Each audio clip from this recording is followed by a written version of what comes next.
باعث دل بریدن از من دیره. منو عاشق خودت کردی تو، خیلی وقته که بهت عادت کردم. با تو میبینم همه دنیا رو، تو برام مثل نفس میمونی.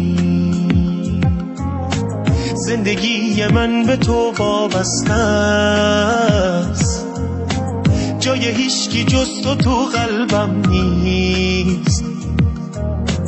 دل عاشقم بهت دل بسته است. تو رو خدا تنهام نذار، تو رو خدا ترکم نکن، تو رو خدا از زندگیم خودتو نگیر کم نکن. نرو تو رو خدا تنهام نذار، تو رو خدا ترکم نکن، تو رو خدا از زندگیم خودتو نگیر کم نکن.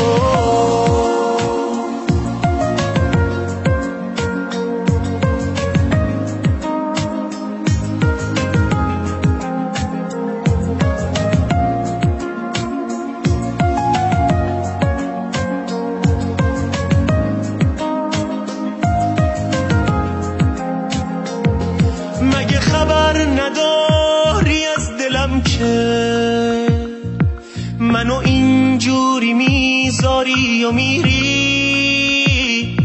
مگه نمیدونی جون منی تو که داری جونمو از من میگیری؟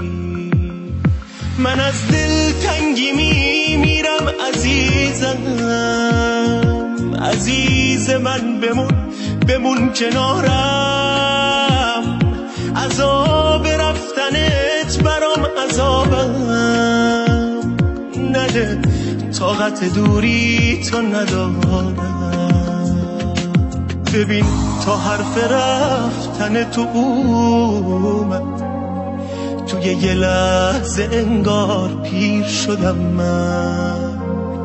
هنوز نرفتی و اینجایی، اما تو درد رفتن اسیر شدم من.